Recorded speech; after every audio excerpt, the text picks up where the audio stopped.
de Israel. 2 Timóteo, capítulo 2. 2 Timóteo, capítulo 2, verso 15. Procura apresentar-te a Deus aprovado, com um ombreiro que não tem do que se envergonhar, que maneja bem a palavra da verdade, mas evita os falatórios profanos, porque produzirão maior impiedade, e a palavra desses roerá como gangrena, entre os quais são Himeneus e Fileto, os quais se desviaram da verdade, dizendo que a ressurreição era já feita, e perverteram a fé de alguns. Todavia, o fundamento de Deus fica firme, tendo este selo: o Senhor conhece os que são seus, e qualquer que profere o nome de Cristo aparta-se da iniquidade. Verso 20. Ora, numa grande casa não somente há vasos de ouro, de prata, mas também de pau e de barro, uns para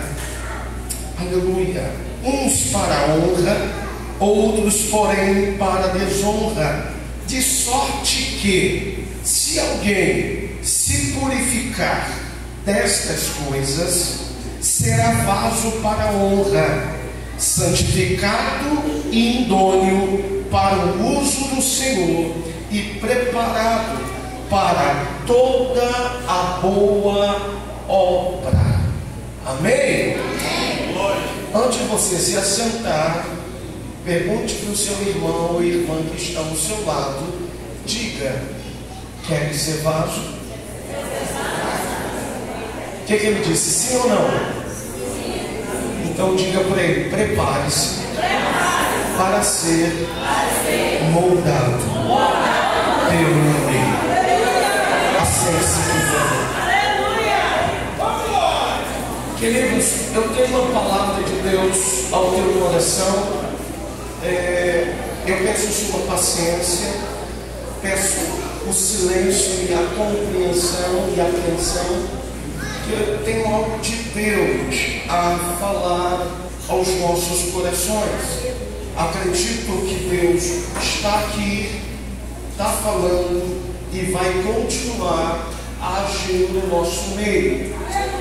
Queridos, Jeremias 18, um texto conhecidíssimo.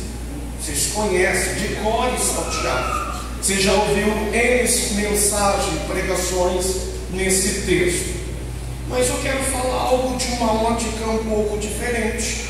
Não diferente daquilo que você já tem ouvido, mas com uma perspectiva diferente. Deus quer falar contigo. A Bíblia diz que o profeta Jeremias é chamado por Deus. A Bíblia diz que agora, eu não vou falar do contexto histórico, da vida, do chamado, do início não. Vamos adiantar. O capítulo 18 fala-nos que o Senhor vai até Jeremias e o chama. Chamando o mesmo, chega para com ele e diz: levanta-te e desce à casa do oleiro, que lá te farei ouvir as minhas palavras. E a Bíblia diz que prontamente Jeremias desceu à casa do oleiro. A Bíblia nos conta que quando nós olhamos para o profeta Ezequiel, nós vamos perceber que Deus, numa ambiência, aleluia, sobrenatural, é Deus que vai levar o profeta. A Bíblia diz que o profeta diz que o Senhor tomou sobre os seus cabelos, colocou de pé. A Bíblia diz que Deus o pegou e o levou a um vale de ossos secos, que não só estava seco, mas sequíssimo. Percebam que é uma ação sobrenatural, que Deus está levando o profeta. Mas aqui, dentro do âmbito físico, e natural e humano, Deus convida o seu profeta Jeremias, porque o que está para ser revelado a ele está na linha de sua compreensão humana e física, e o seu entendimento não impede do mesmo compreendê-lo. Obrigado, Deus. A Bíblia diz que agora o Senhor chega para Jeremias: levanta. A palavra do Senhor que vem Jeremias dizendo: levanta-te, desce à casa do olheiro, e lá te farei ouvir as minhas palavras. E desci à casa do olheiro, e eis que ele estava fazendo a sua obra sobre as rodas. Aleluia! É interessante que quando Jeremias chega, o oleiro não espera Jeremias chegar para trabalhar. O oleiro está sempre trabalhando, porque nós aqui percebemos a soberania do oleiro. O que o texto me salta aos olhos é que a soberania de Deus é tratada, aleluia, falada e visionada pelo olhar do profeta. A Bíblia vai dizer que o oleiro que tinha sua casa próximo ao campo, ao vale de Inom, capítulo 19, verso 2, mas que era conhecido pelo rei Joaquim, filho, aleluia, do rei Josias, que havia promovido um grande avivamento e uma grande restauração espiritual. Porém, o seu filho agora desvia-se do propósito divino e da sua palavra, ao ponto que o mesmo decide queimar em louros a própria palavra de Deus escrita. A Bíblia vai dizer que no vale de Inom, aleluia, o vale esse que muitos crentes que se diziam israelitas, mas convertidos ao paganismo, decidem sacrificar os seus filhos ali. O vale de Inom não era aonde era a casa do oleiro. A casa do oleiro, porventura, poderia ficar ao sul, próximo a Siló, aonde havia uma fonte, aonde também vertia um rio, aleluia, ou um córrego para a casa do oleiro, porque o oleiro dependia de muita água para a confecção do vaso. A geologia vai dizer que para confeccionar um vaso, um oleiro vai escolher o barro. Ele precisa ir até o local do barro para escolher. Segundo a geologia, existem 200 tipos de barro que pode ser utilizado, mas somente 8 podem ser utilizados para de fato confeccionar um vaso. Depois que o oleiro vai à procura do barro, aleluia, oh glória, acha o barro. E é interessante porque Isaías capítulo 41, olha o que o profeta vai nos falar, e eu quero tratar na tua alma e no teu coração. O profeta Isaías, no capítulo 41, aleluia, verso 8, ele diz: mas tu, ó Israel, servo meu, e tu, Jacó, a quem elegi, semente de Abraão, meu amigo, tu a quem tomei desde os confins da terra, e te chamei dentre os seus mais excelentes, e te disse: tu és meu servo, e a ti te escolhi, aleluia, e não te rejeitei.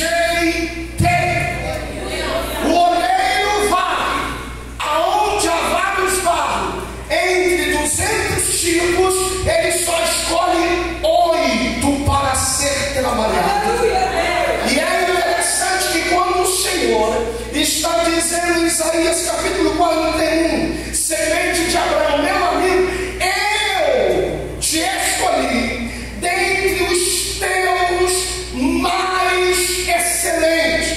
A ciência diz, eu amo falar sobre isso, a ciência diz que no momento da fecundação, quando o homem ejacula, e para nós que cremos na fiel Bíblia, a palavra de Deus, o nosso manual de regra, de prática e fé, cremos que a vida está na concepção. Salmista Davi diz no Salmo de número 139, tu me conheces desde quando eu era pequeno e informe. A ciência diz que o homem ejacula entre 2,5 a 5 ml de espermatozoide. E dentre essa quantidade, há uma variedade entre 500 milhões e até 600 milhões. Só que no momento da fecundação, a ciência diz que somente entre 500 milhões, somente 300 vai tentar a oportunidade da vida.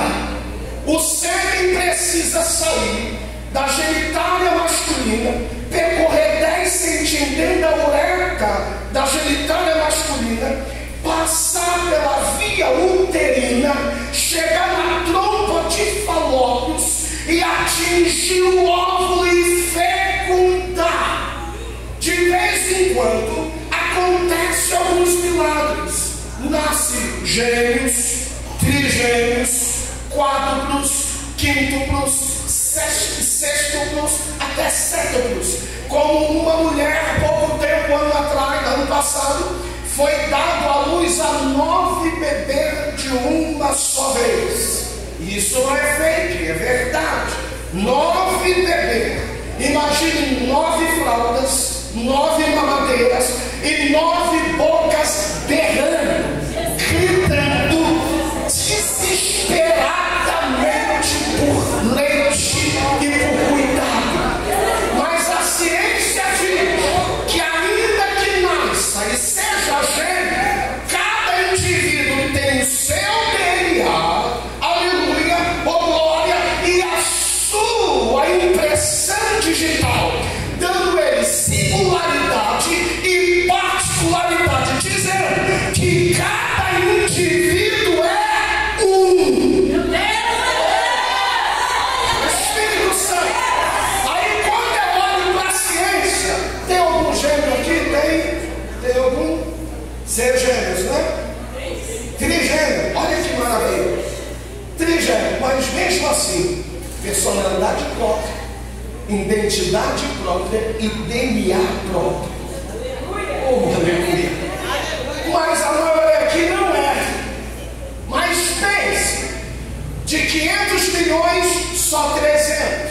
De 300, 3. De 3, 1. A Bíblia diz em Isaías 40, aleluia, oh Espírito Santo, oh Jeremias dizendo, o Senhor dizendo, Jeremias, eu te conheci aonde? Te conheci antes que nascesse, antes que viesse ao mundo, eu já sabia quem era você. Deus, a Bíblia diz em Isaías 40, verso 5, que o Senhor aplana os caminhos tortos e entorpecidos e deixa-os retos, para que Israel passe reto e chegue no objetivo. No momento da fecundação, que sua mãe estava numa noite de romance, de amor com teu pai, aleluia, o sêmen já saiu da genitália masculina morrendo, mas entre 500 milhões de vida, aleluia, e Deus diz, entre os seus mais excelentes, tinha gente mais bonita, com corpo melhor, com cabelo melhor, com a pele melhor, para estar aqui hoje. Aí tu diz, minha vida não vale nada, não tem por que estar vivo, não tem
Deus te deu uma característica, uma identidade no mais silêncio e antes mesmo de ser formada.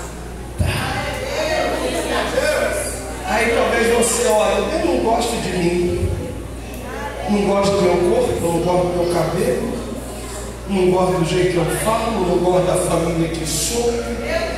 Ah, eu sou tão feia, tão feio. Ai, coitadinha de mim. Aí Jesus tira desse senso de falência e de morte. Porque até os 3 primeiros meses, tua mãe podia ter te rejeitado com um corpo estranho. Mas a palavra do Senhor diz: tu és o meu bichinho de Jacó. Estás gravado na palma da minha mão. E não é quem te arranje dela. Receba a restauração e viva. Porque nós estamos falando de moldar. No sentido de moldar personalidade, caráter, para ter uma vida transformada e relevante. Queridos e queridas de Deus, se vocês não entenderem e não darem valor à vida, você pode dar glória a Deus que você ainda está vivo. Você pode agradecer que você ainda está vivo. Mesmo a irmã Thelma, que sofreu um acidente, que tinha tudo para não estar aqui hoje, mesmo debilitada, ela está aqui, mesmo com dor, adorando, porque ainda está viva. Então agradece a Deus, porque você ainda está viva. Então, queridos, se eu ficar aqui falando muito do processo natural da confecção do vaso na olaria, eu vou perder muito tempo. De repente outro ou outra que vem amanhã mais poderosa do que eu, mais poderoso do que eu, introduza isso melhor. Mas eu quero ser bem mais direto. Sabe, existem processos na confecção do vaso. É interessante que o olheiro, depois de selecionar o barro, ele precisa deixar o barro, ou a argila, como você preferir, mergulhado em água durante 24 horas. 24 horas. Para que o barro em pedregulhos, ele comece a absorver a água e tornar um pouco mais maleável. Depois de o mesmo tornar-se mais impermeável, cheio de água, ele agora, eu estava vendo um vídeo de uma turista de uma televisão lá, não esqueci o nome da cidade agora, aleluia, falando sobre exatamente um pastor que é dono de uma olaria, uma entrevista que ele deu, e falando sobre a confecção do processo. Ele coloca numa máquina que é cilíndrica, sabe, para poder ir começar dando forma, e depois bota numa outra máquina para afinar o barro. Porque todo tipo de pedrisco, todo tipo de pedra, fragmentos de pedra no barro, pode deteriorar a massa na hora da confecção. Porque se houver uma pedrinha, na hora que o oleiro está moldando o barro, ele pode ferir e tirar a harmonização da massa. E o barro se desfaz, ou seja, o vaso se quebra. Aleluia. Então tem esses processos todos. Depois é interessante que aleluia, quando o barro vai para a mesa do olheiro, o tear, porque hoje já existe máquina movida a motor, mas antigamente era chamada de tear. Então, aleluia, antigamente ainda, um processo mais rústico, o barro era amassado com os pés e regado com água. Era o processo da trituração, o processo para tornar o barro mais maleável, e amassava ele. cilindro, depois que passar pela máquina que afina, pega aquela massa em cilíndrico e deixa ela descansando. Por que descansa a massa? Porque ela não pode ter água em excesso. Na hora da confecção do vaso, se tiver bolhas de ar no teor da massa, isso pode desfazer. Quem é pedreiro aí sabe. Quando você vai bater uma laje, geralmente quando você bate, os mais antigos, mais experientes, o que geralmente eles preferem fazer? Seca a laje coberta com água. Porque no processo do endurecimento do concreto, ele vai soltando as bolhas de água interior da massa. Então, como ela está coberta toda de água, vai fazer todo o concreto oxigenar, soltar o ar para fora e dando homogeneidade a todo o concreto, para que não haja infiltração na laje no futuro. Oh, Jesus! Espírito Santo de Deus. Aí Deus está dizendo: querido, tu foi amassado, foi afinado. Aleluia, oh glória. E depois vai para o estaleiro durante um período, 24 horas, para sair toda a bolha de ar. Tudo que interrompe o processo da confecção tem que sair. Tem que sair. Depois não só isso, pega a massa, comprime, bate nela, faz igual a bola e coloca na mesa. E tem que dar prumo à massa. Aleluia. Tem que dar prumo à massa. O crente anda prumado. Paulo diz que nós não andamos como bêbados. O bêbado não tem equilíbrio, mas o justo tem a palavra como diz. Lâmpada para os teus pés e luz para os meus caminhos. É a tua palavra. É aquele que serve de farol baixo e farol alto, perigo de perto e para perigo de longe. Tem que botar na massa. Depois que coloca a massa, e o oleiro com o terno antigo, ele está trabalhando na roda de baixo para girar a roda de cima. Roda de baixo, fala do pé do oleiro. Isso aponta para a humildade. Vaso que quer ser moldado pelo oleiro e não se permite ser amassado pelos pés ao ponto de descer.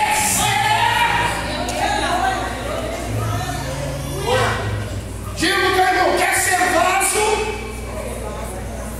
Não, fala com cara de profeta, parece que eu não sou hoje. Quer ser vaso? Aprenda a ser humilde.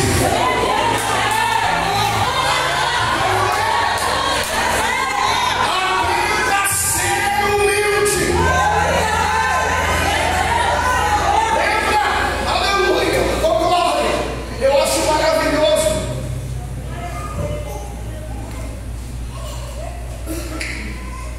Êxodo capítulo 3. Moisés tem 3 passos na sua vida.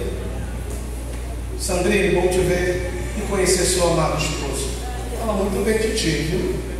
Doidinho por ti, te amo muito. Aleluia. Tem coisa nova chegando aí. Aleluia. Queridos, é interessante que quando Deus está no processo com Moshe, 3 fases. Primeira fase, seus primeiros 40 anos no Egito. Príncipe, pronunciado para rei, conhecedor de toda a ciência do Egito, um homem sábio e capacitado.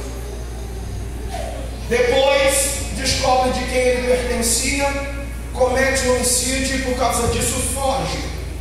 E lá no deserto de Midian, Deus está humilhando Moisés. Humilhando Moisés. Humilhando. Aí a Bíblia diz que Moisés está pastoreando as ovelhas de seu sogro Reuel. E ele tem uma visão, e nesta visão, ele vê uma sarça queimando pelo ministério do anjo. E ele se vira para lá, e quando ele se vira para lá, ele vai ouvir uma voz de dentro da chama do fogo: Moisés, não te achei até aqui, porque o lugar que tu estás é terra santa. Tira as alpacas dos teus pés. Percebam, Moisés era o que no Egito? Príncipe. E agora Deus fala para ele: tira as sandálias. Por que tirar a sandália? Lucas capítulo 15, convento de parábolas. 70ª ovelha, dracma perdida e o filho pródigo. 70ª ovelha é o filho pródigo. A dracma perdida é o filho mais velho que está perdido em casa. Mas quando o filho mais novo volta para casa, e o filho diz: pai, pequei perante os céus e diante de ti, já não sou digno de ser feito um dos seus filhos, faça-me um dos teus jornaleiros. O que o pai diz? Dê um banho no rapaz, vista o rapaz, põe um anel no dedo e faça o quê? Faz mais o quê? Calça os seus pés. Porque só servia descalço quem era escravo. Só servia descalço quem era escravo. Moisés do Egito, príncipe. Agora, Moisés, eu vou te mostrar que tu és o meu escravo.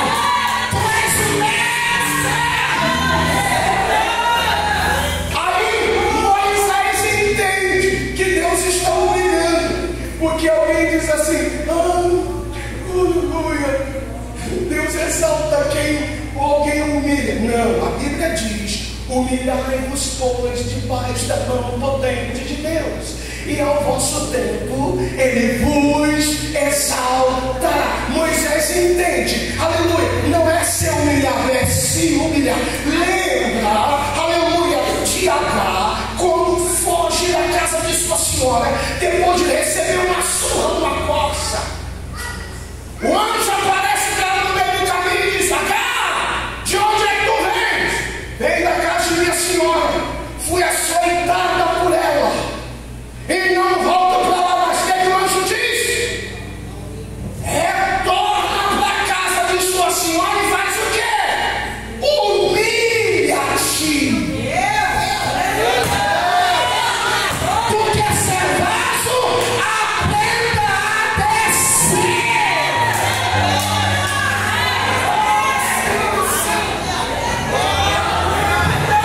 A descer na presença do Eterno. Aprenda. Aleluia. Enjoado como sempre. Aprenda a descer, a humilhar-se. Aí, quando Deus estira essa parte, aí ele diz: oh glória, o que Moisés faz? Moisés encobre o seu rosto, porque temeu olhar para Deus. Isaías capítulo 6, no ano que morreu o rei Uzias, eu vi o Senhor sentado no alto sublime trono, aleluia, os serafins, com duas asas voavam, com duas asas, oh glória, cobriu seus pés, e com duas asas cobriu seu rosto, e diziam: Santo, Santo, Santo é o Senhor dos exércitos, toda a terra está cheia da sua glória.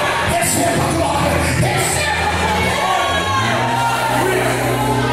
Confessando.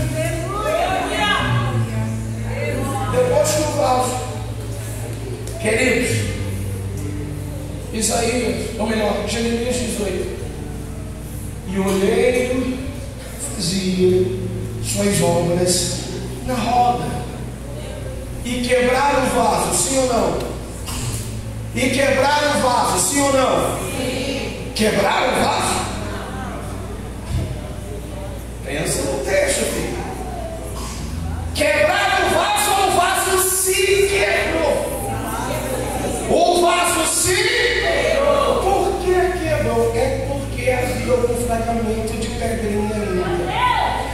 Isso aponta para a resistência do vaso à mão do olheiro.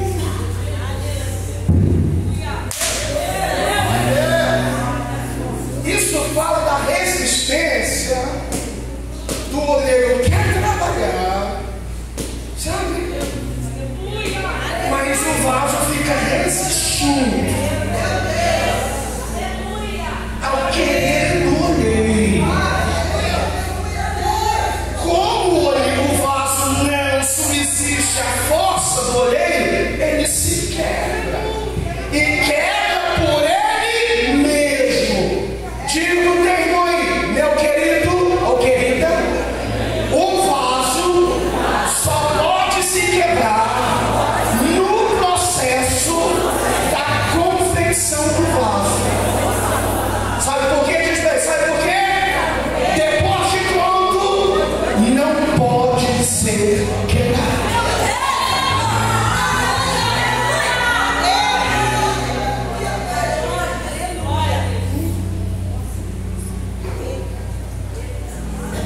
O vaso se quebrou. Ele quebrou sozinho.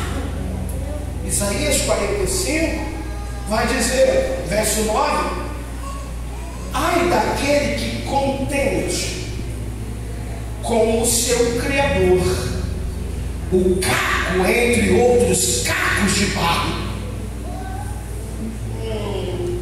Você acha um vazão e fica contendendo com o teu Criador? Ele está dizendo: quem é tu para contender caco entre outros cacos? Isso é muito 19. Pode estar descendo, rasgando. É Bíblia. Viu? Aleluia. Porventura tirar o barro o que formou? Aleluia. O que fazes?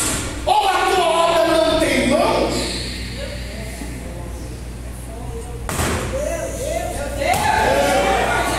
Salmo de número 24, verso 1: do Senhor é a terra e a sua plenitude, e todos aqueles a qual nela habita.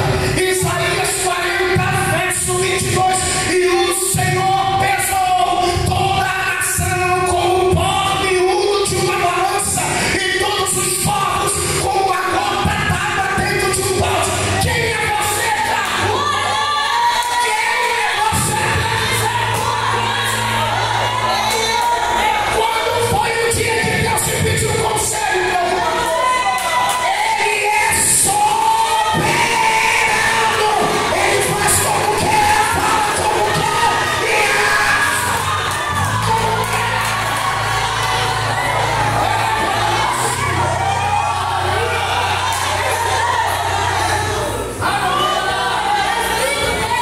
Quando Moisés vira para Deus: Senhor, quando eu chegar no Egito e o teu povo perguntar quem me enviou, o que eu digo? Diga que o eu sou te enviou.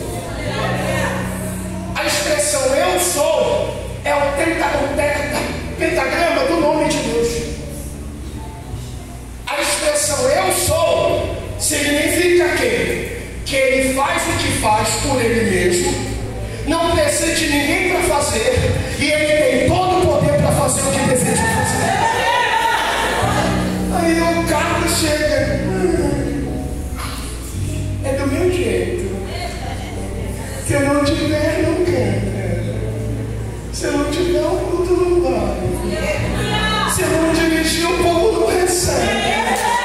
Se eu não pregar, Deus não fala. Larga de ser bobo, Caco. Desce, Caco.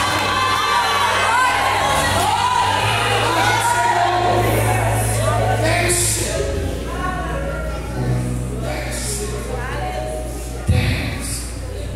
É, pai, então me chama de Caco. Canção sem no meio.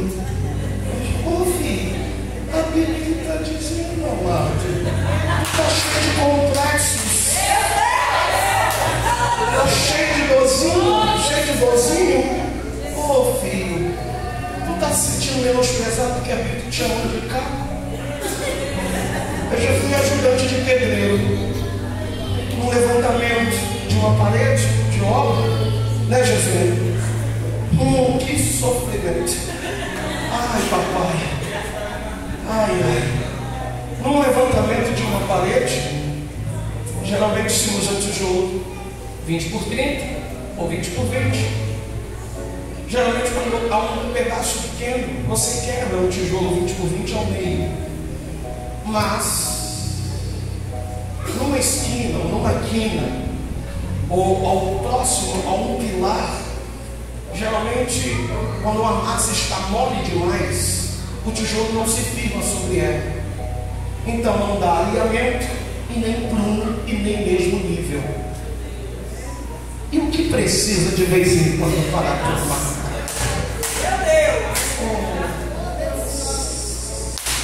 Precisa pegar um carro.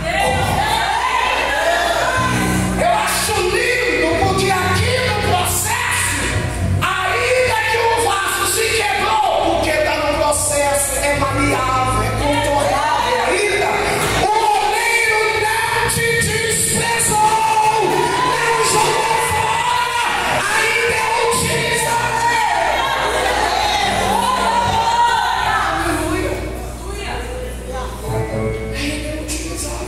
Deus quer te usar para um propósito nesta casa e nesta igreja. Aonde você se encaixa, filho? Ah, eu só sirvo como caco. Só tampo o buraco. A pessoa só me chama quando não tem mais ninguém para ir. Agradece, filho. Uma hora vai chegar a tua vez que vai ser destaque. Agora, cuidado. Tu está pronto para suportar o peso de destaque?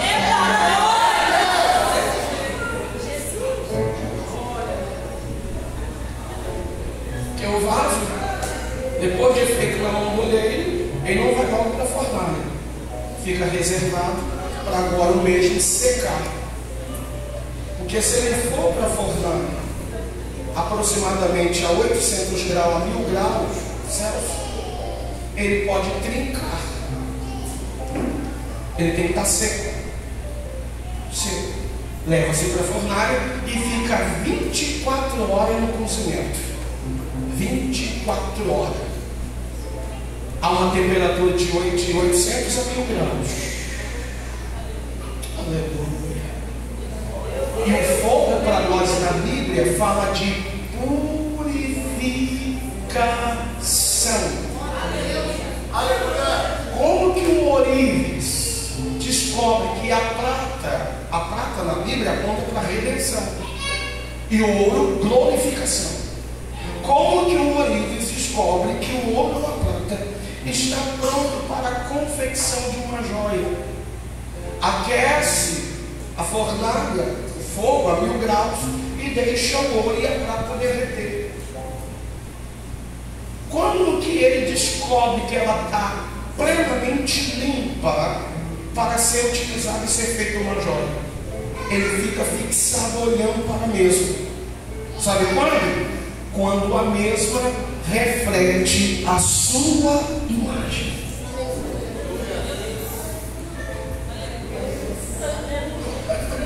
Eu amo a palavra de Jesus. Querido, queridinha, estão vendo Jesus em você? Teu vizinho vê Jesus em você? Você é reflexo de Jesus? Ou tu ainda quebra o pau lá? Ou você, maridão, é um cavalo, uma mula, só sabe dar coisa em casa? Você já me conhece, né? Como é que é? Tu é só um machão brabão lá? Um grosso, ignorante, um burro? E tu, minha filha, como é que é? O prato rola? Eu casei com tu pra comer ovo durante a semana? Tu me tirou de casa, mamãe e papai me dava filé mignon e agora só falando energia?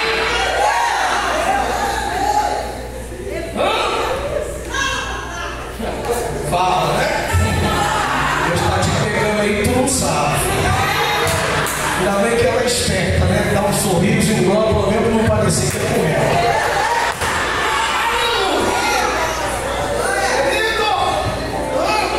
Como é que tá lá? Outro dia, se me deram a oportunidade, não sou pretencioso, mas a gente vem aqui e prega uma mensagem que eu tenho, e tem um tempo que eu não falo sobre ela, mas tem uma analogia sobre o jumento.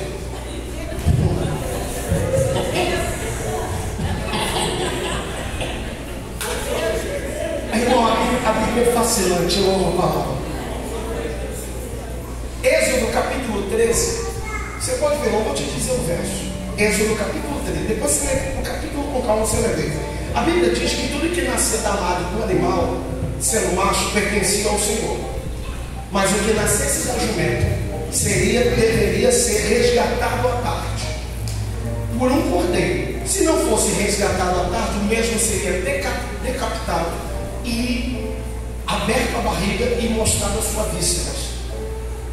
O jumento, biblicamente falando, historicamente também dizendo, é um animal que representa a paz. Você sabia que o jumento é considerado um animal de paz? Mas você já viu um jumento empacando?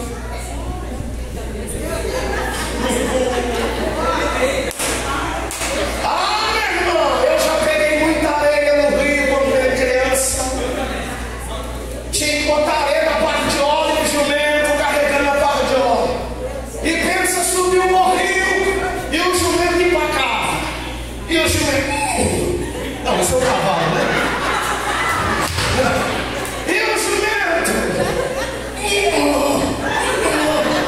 E não sai do lugar. Aí o dono do jumento pegava uma varinha.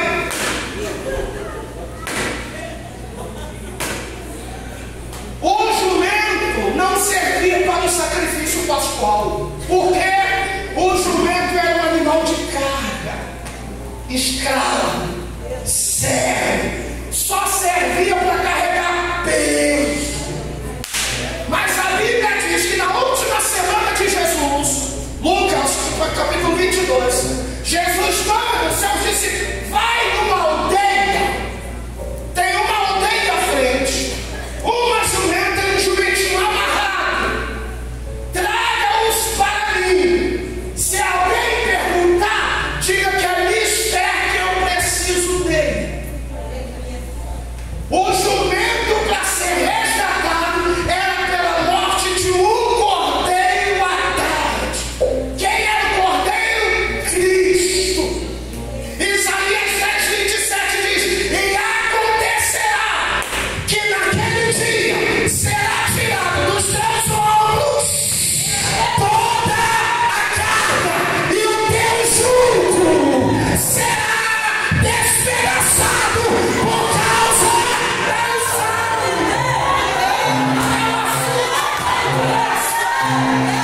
Nesta noite, Jesus está dizendo: eu te desfiz o teu senso de escravidão. Fui na tua aldeia, fui no prostíbulo, fui no meio da cachaça, fui no meio das drogas, quebrei o laço e te dei graça.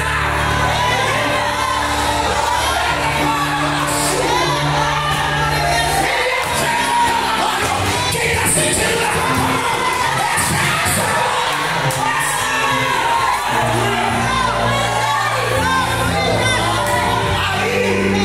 Eu vou voltar uma vaza. É só um contexto, é só um adendo. Aí o jumento podia olhar: nossa, que valor eu tenho. Nunca fui recebido com pompas. Olha o jumentinho pensando. E figuradamente, liturgicamente, esse jumento era eu e tu, carregadores de fardo. Só servíamos para sermos escravos, mas Jesus foi na minha, tua orelha e cortou a corda que nos aprisionava e nos libertou. Aí no dia da entrada triunfal, Jesus está montado aonde? No jumentinho. Por que no jumentinho? Porque ele é um animal de paz, e Jesus é o príncipe da paz, Pai da eternidade, Deus forte, Deus maravilhoso e conselheiro. Ele está aqui nessa. Aí ok, hoje essa como ele não entendia o que trazia prestígio e honra sobre a vida dele era quem estava montado sobre ele. Em outro tempo, um feriado como esse, onde tu estava hoje? Vou nem falar, nem lembrar. Onde tu estava? Dançando na boquinha da garrafa. Cachorro lambendo a tua boca, bêbado caindo no chão. A droga te tomando. Sua vida destruída, sem moral, sem nome. Mas o Cordeiro decidiu pousar em você. E isso te transformou.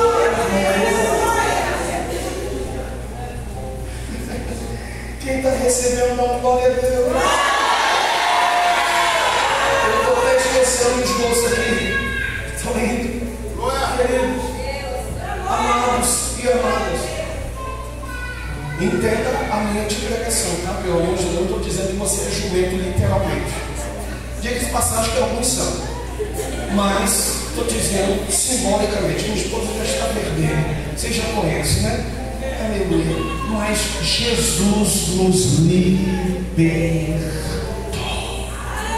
Graças a Deus aqui, meu pastor, que só tem mulher mansa e calma. Só tem vasos calmos. Aleluia. Essas mulheres são as princesas. Mansas com seus maridos, mansas com os filhos. São gentis, amáveis, meigas. Oh, aleluia. Graças a Deus que aqui só tem homem gentleman, educado, gentil, valente quando é preciso e manso quando é preciso. Que glória a Deus, gente. É um pedacinho do céu. Eu acho que eu vou voltar para cá, meu Deus. Aleluia.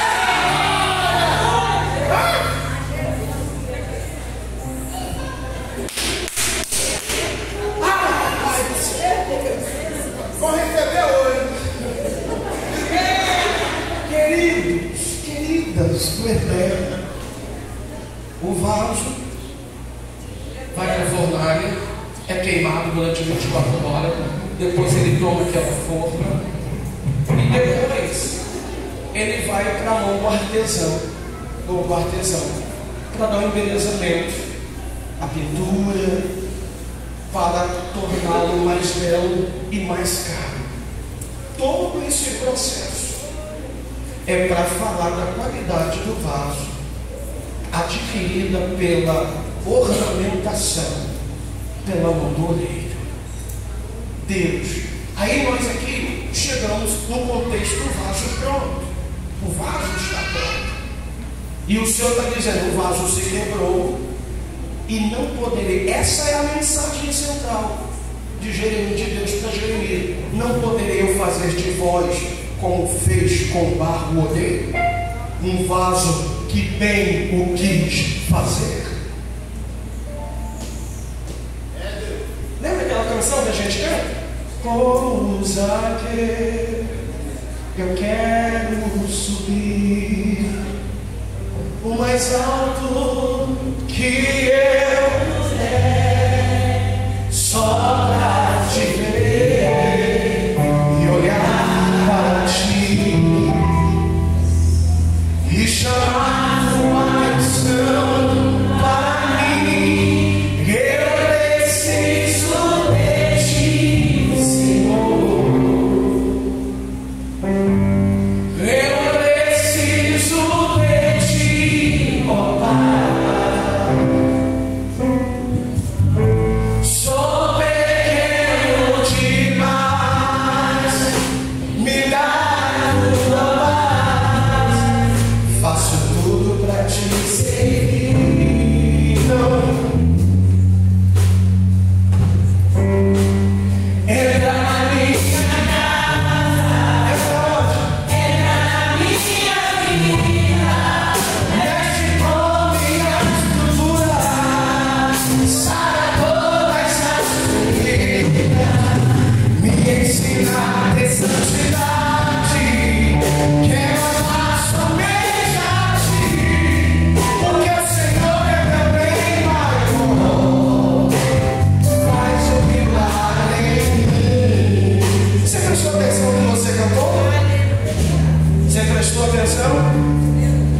Ele pode entrar, pode mexer com a estrutura, pode revolver o que quiser, pode tirar do lugar o que quiser. Ele é teu dono, Ele é teu Pai, Ele é teu Senhor. Ele pode mover, Ele pode mexer.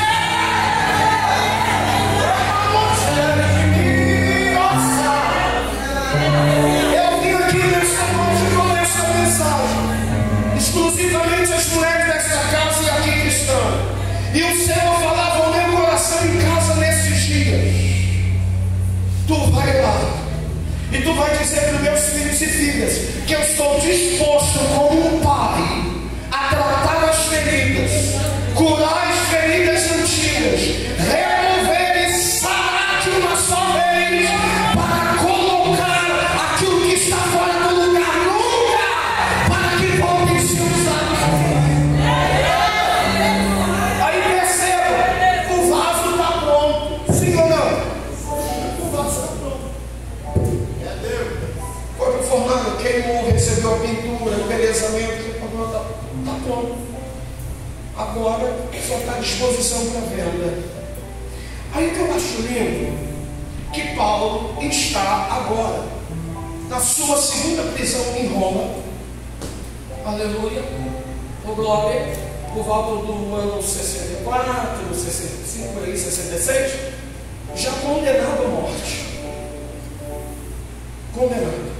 Ele vai dar os seus últimos conselhos a Timóteo antes da sua partida.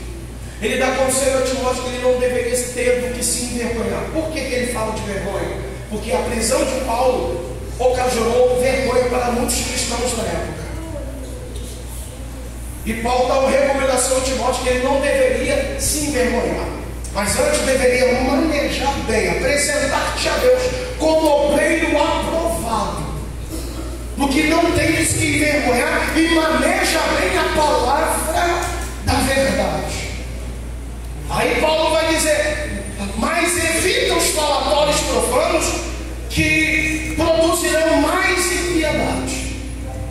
Aí Paulo continua dizendo, os quais se desviaram, e a palavra desses roerá como gangrena, entre os quais Emineu e Fileto.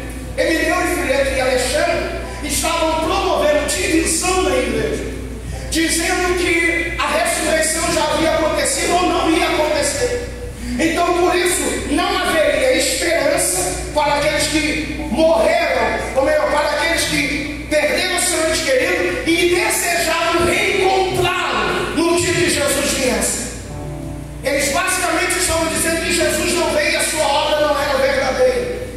E Jesus, e Paulo está dizendo a Timóteo que não deveria andar como Emineu e Fileto, os quais se desviaram da verdade, dizendo que a ressurreição era feita, já era feita, e perderam a fé de alguns.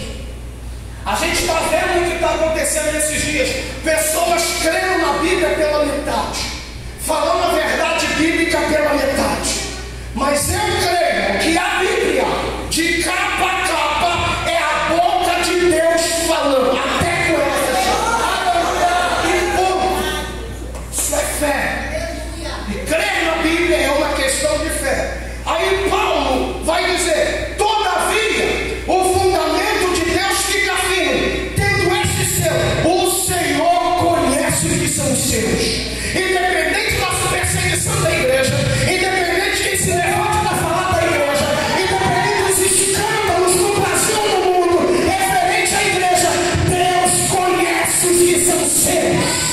Ele te conhece, Ele sabe quem conhece. Ele sabe. Aí ele vai continuar dizendo, Paulo vai dar um exemplo. Ora, numa grande casa não há somente vasos de ouro e de prata, mas também de madeira ou pau, como está aqui na minha, e de barro, uns para a honra e outros, porém, para a desonra. Aí, o que me chama a atenção é porque a gente vê muitas peças de vaso, né?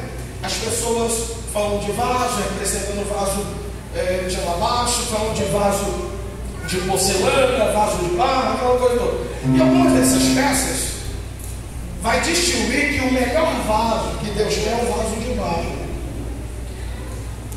Num certo contexto da essência, não está tão errado, porque realmente Deus procura alguém que seja maleável, ou seja, pode ser moldado pela sua mão.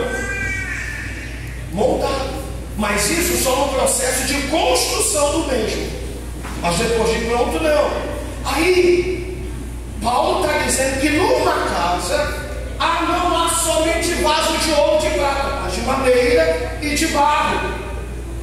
Uns para a honra e outros para a desonra. O vaso, na história antiga da igreja, antigamente, não existia como existe nas nossas casas de hoje. Os móveis planejados, que são receptáculo para guardar mantimentos. Antigamente, os mantimentos, as coisas nas casas dos judeus, o que era um receptáculo, porque o vaso nada mais é do que um receptáculo. Aleluia, um recipiente para guardar alguma coisa. Então, naquele tempo, a casa das pessoas geralmente tinha muitos vasos que era receptáculo para botar os seus produtos, seus cereais, coisas desse tipo. Aí Paulo vai dizer que dentro desta casa há vários vasos, não só de ouro, prata, madeira e barro, uns para desonra e outros para honra. Imagine só, se amanhã, nossa querida filha do coração Jennifer decidir falar com o pastor Charles e com a sua esposa, a missionária, dizer: pastor, eu e minha casa receberemos os senhores para almoçar amanhã. Lá em casa. Aleluia. Um almoço, sabe? Se ela tiver em sua casa copo descartável, percebo que é um almoço à mesa. À mesa, sentado à mesa, um almoço servido à mesa, não fora da mesa, à mesa.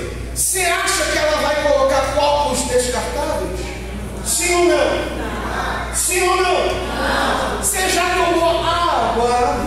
Você lembra quando mamãe ou vovó, quando estava faltando copo, e eu lembro muito disso, não tinha copo lá em casa, minha mãe dizia: meu filho, compra um extrato de tomate e compra do copo, porque só assim ele já ganha o extrato e ganha um copo para tomar um café. E lá em casa a gente usava muito tomar café com farinha, que gostava muito disso, sabe?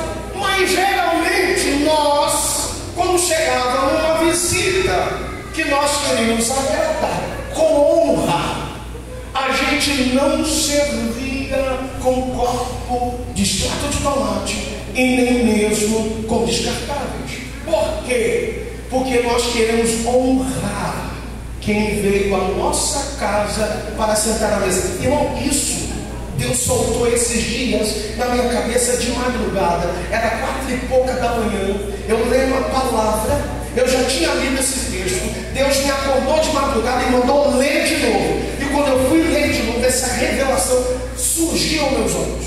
Ou melhor, essa iluminação surgiu aos meus olhos. Aí, vários lados. O que me chama a atenção é que Paulo não está dizendo qual é o vaso, ou seja, qual é a matéria-prima do vaso que o determina a ser vaso de honra e desonra. É aí que mora. Paulo não diz qual é a matéria, porque de ouro é uma matéria, prata é outra matéria, barro é outra matéria, madeira é uma outra matéria, diferente, várias matérias. Aí o ouro, né? O mais valioso, o mais imponente. Eu sou o melhor vaso, porque eu sou de ouro, sou o mais valioso, o mais caro. Eu sou de prata, nunca enferrujo, estou sempre brilhando. Não, eu sou de madeira, o mais leve para ser carregado. o mais apropriado para ser embelezado. Não, eu sou de barro, que posso ser maleável.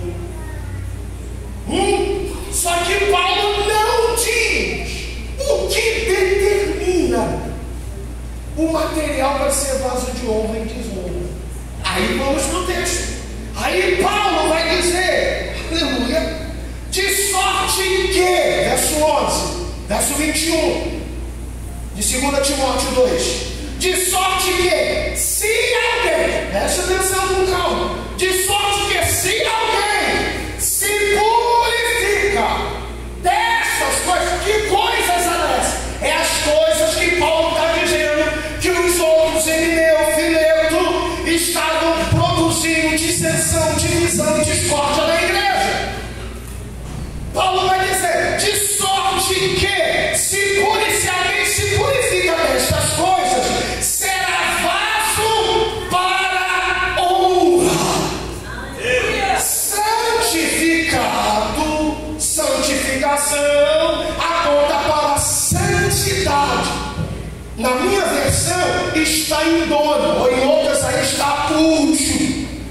A palavra idôneo significa apropriado para a utilização. Vamos lá, vamos desenhar um negócio. Você vai no restaurante almoçar, você assenta à mesa, o garçom vem, forra a mesa, pergunta o que você deseja do cardápio, e você de entrada pede um suco ou uma Coca-Cola, e ele traz um copo de vidro. Aleluia. Ele traz um copo de vidro. E não é que eu seja muito chato, mas eu tenho sentido isso. Qualquer lugar, eu lá em casa, por exemplo, teve umas amigas que foram lá em casa um tempo desses atrás. Eu tinha, agora só tem um, né? Porque minha amada, se eu não falar dela, eu não estou pregando. Minha amada, de vez em quando, ela dá uns molezinhos, né? Ela deixou quebrar uns copos meus que eu ganhei, importado, um negócio todo brilhoso, pintado, um negócio diferente, de outro lugar. Deixou cair, quebrou, restou só alguns, acho que um ou dois agora. Essas amigas foram lá em casa, o copo estava limpo, tal, tinha lavado, secou com um paninho e tal, e botou à mesa. Só que quando eu fui olhar o copo, estava cheio de pelo do pano. Eu falei, não tome nada. Eu fui lá e peguei, não é que minha esposa fez errado, nem o copo estava sujo, mas eu fui lá, peguei guardanapo e limpei, tirei todos os pelos. Agora vocês falam. Você está dizendo, pastor, misericórdia, eu sei que você está pensando nisso, eu sei. Pode falar, cara, eu sei.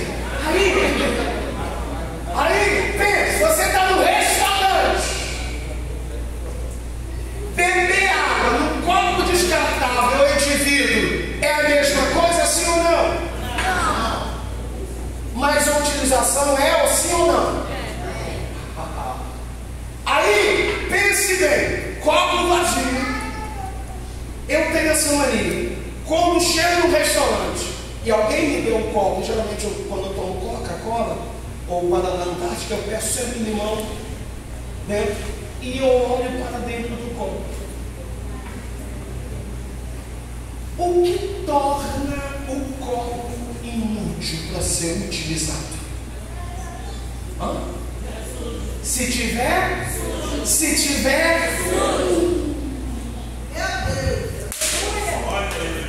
o que utiliza o vaso para ser usado? Se tiver sujo,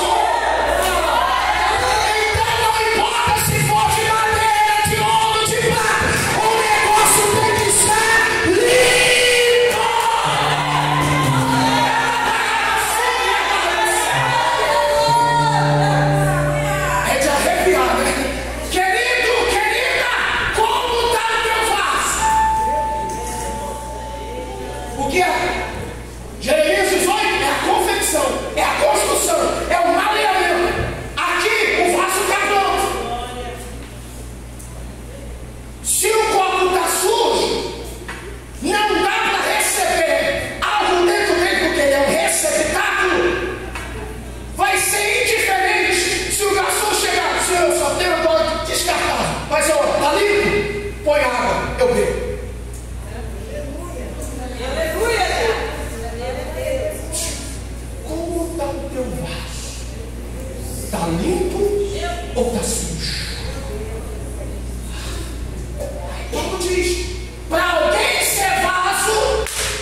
você vai dar tempo de você chegar lá. Querido!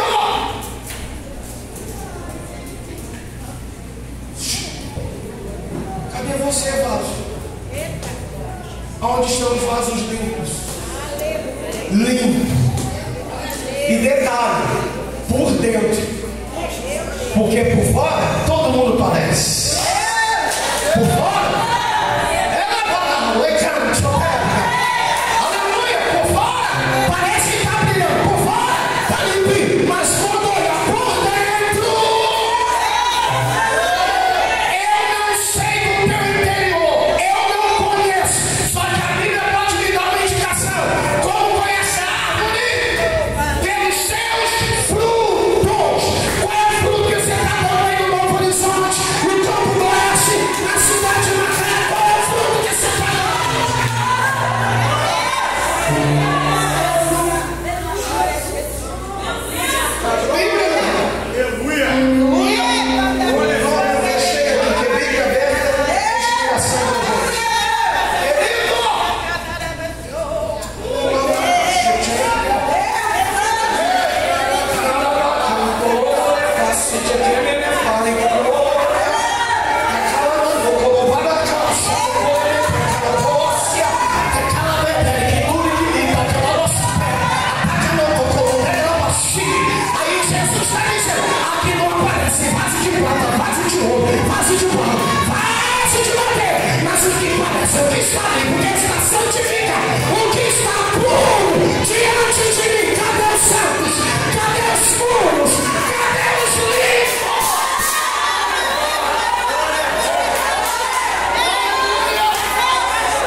O Senhor me deu esta palavra durante esses dias. Esther, geralmente quando eu recebo uns temas complicados, esse dia Sandrine me deu um tema, preguei lá na igreja deles, e a glória de Yahvé se manifestará, ou a presença de Yahvé se manifestará. Meu Deus, foi forte. Outros me deram tema. Eu sou a Bíblia. Semana passada eu estava aqui em Macaé, sexta-feira, lá daquela chuva toda. Eu sou a Bíblia que o mundo lê. Aí vocês me deram moldadas pelo olheiro. Semana que vem eu estou pregando no Congresso de São Gonçalo. Verdade, misericórdia. Irmão, é só mocotó. E isso é porque Jesus não quer me perder. Eu vim aqui nesta noite com todo amor e carinho, sabe? A gente vive do ministério, vivemos da obra, mas o nosso compromisso é com Deus. E eu prego a Bíblia, não falo nada de mim, a Bíblia. Não prego por ocasião. Eu não fui induzido aqui. Leda não disse nem para mim, porque com ela eu nem conversei, nem falou com a minha esposa. Nós não temos compromisso com mentira e nem com falta de verdade. Quem nos conhece, acho que pelo menos 5 últimos 6 anos que nós congregamos aqui na Missão da Bahia, sempre procuramos ter uma vida ilibada, justa e fiel. Não somos o melhor, o mais santo, mas quem nos conhece sabe do nosso teor de vida. Eu vim aqui e o Espírito Santo me falou nesta semana para dizer a voz, pastor, eu tenho uma obra de reconstrução. Eu vinha nesta casa, Neemias capítulo 2, quando Neemias no capítulo 1, você me fala a memória, o 2, ele vai fazer uma revista em Judá. Ele vai perceber o muro quebrado, vai perceber os alicerces, ou melhor, a muralha destruída, tudo acabado. Mas ele for rodear à noite, percebeu a situação, a gravidade da destruição e tudo. Aleluia! Oh glória! Ele vai dizer que teve lugar que ele não deu para andar a cavalo, andou a pé, mas no dia seguinte se ajuntou com todos os príncipes, disse como Deus lhe foi favorável, como o rei tinha sido favorável a ele, e disse que agora, aleluia, eles deveriam reconstruir. Aí os inimigos se levantaram. Quem são vocês para edificar, para restaurar? Aí, aleluia, Neemias vai dizer, porque nós temos memória, nós temos juízo e nós temos esperança no Senhor neste lugar. É interessante que ele vai reconstruir os muros, mas não vai reafirmar alicerce. O mundo caiu, mas o alicerce está de pé. Pode ter caído o muro, pode ter caído algumas coisas, mas o alicerce está de pé.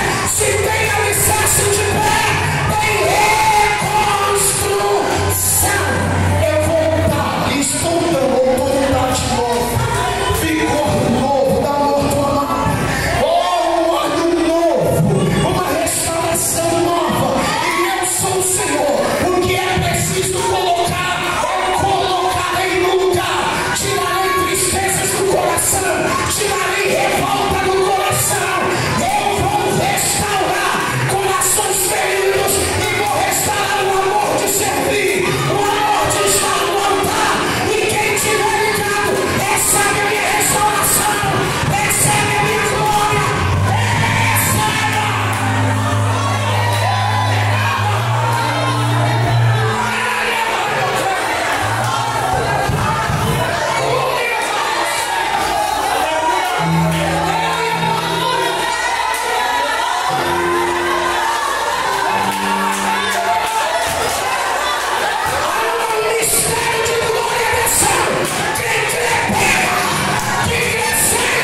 Arthur Schopenhauer, ele vai citar uma parábola dos porcos espinhos. Houve um momento, um frio gélido e congelador, onde muitos animais estavam morrendo, e muitos porcos espinhos morrendo. Só que agora, porcos espinhos com espinhos se espetavam, mas longe morrendo. Até que um deles teve uma ideia: que tal nos ajudar? Porque assim nos aqueceremos e nos manteremos vivos. História, a parábola vai dizer que, num dado momento, porcos espinhos, um mexe daqui, um mexe dali, e se espetam.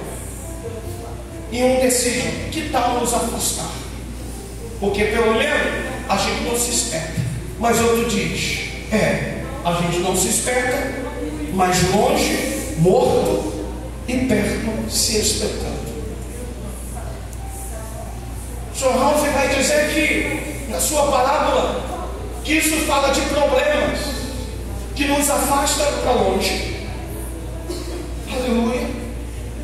Que nos afasta para longe de quem nós amamos. E problemas de perto que nos afasta de quem está perto. Mas nós precisamos aprender a tolerar-nos e aceitar. Porque quando há um porco espinho reclamando de quem está espetando, ele é espetado e o mesmo espinho dele está espetando alguém. Quando você só reclama de Bertano, de Cicrano, de Fulano, que te machucou, que te feriu, que não te visitou, tem 3 dedos apontando para você e dizendo que você fez a mesma coisa. Mas está na hora da gente parar de guerrilhas, de guerras, de batalhas internas. Jesus diz: uma casa, reino dividido não subsiste. Casa dividida não subsiste. O que é reino? Fala de problemas externos para o interno, problemas externos que nos separam. Casa dividida fala problemas internos que nos dividem. Mas Jesus está dizendo: para quem? Um povo. Jeremias 18, um povo, e está falando individual para cada vaso. Eu farei assim de vós, ó casa de Israel, meu povo. Vou restaurar vocês. Vou fazer o vaso que eu quero, para que sejam um só e me chame de vosso Deus e de vosso Senhor. O Senhor diz ao meu coração nesta semana: tu vai lá e tu vai dizer aos meus filhos e filhas: se vocês forem um só coração, um só pensamento, um só corpo, uma só alma e uma só mente, se prepare que os lugares vazios voltarão a se ser. Quem saiu ferido poderá voltar, e o que está machucado dentro de casa, eu vou consertar.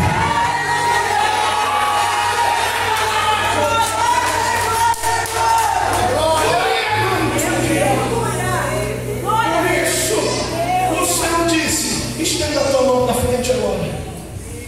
Quando tu estiveres lá, meu filho, diga aos meus filhos: como eu sou olheiro e estou no processo. Porque o pé fala de humildade, mas a mão do olheiro trabalha por fora e por dentro. Eu, Senhor, no meio do trabalho, derramarei gotas de água, trarei refrigério e calmaria no meio dessa tempestade, e eu trabalharei em vós. Se crê e recebe, toma posse disso agora, e seja cheio. Abraça aí, tua irmã.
o senhor não me vê? Quanto tempo tem que o senhor não me vê?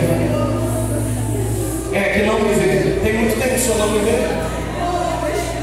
Manicinha, polícia. Tem muito tempo que você não me vê? Tem muito tempo. Eu posso dizer uma coisa de Deus para você. Espírito Santo, desde que eu estou aqui pregando, eu vejo um bálsamo descendo sobre a vida de você e o seu esposo. Assim diz o Senhor: tua mão não é infrutífera para comigo. Eu sou Deus que sou Deus perdoador e justificador. Eu sou teu pastor, eu sou teu sacerdote, e eu te mantive vivo e como tenho te sustentado na face da terra. Nesta noite te dou uma unção nova e você vai tocar sobre o coração da tua esposa, porque o Senhor diz: mulher, é tempo de tu deixar essa ferida ser sarada e tu voltar para um lugar onde você não deveria ter saído, porque tu és ainda minha ovelha de Israel. Nesta noite eu estou removendo as cinzas. Pastor, o senhor vai abraçar tua esposa e as irmãs vão sair e fazer uma volta entre eles e uma glória vai se espalhar sobre a igreja. Agora.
Não tinha nada para estar aqui.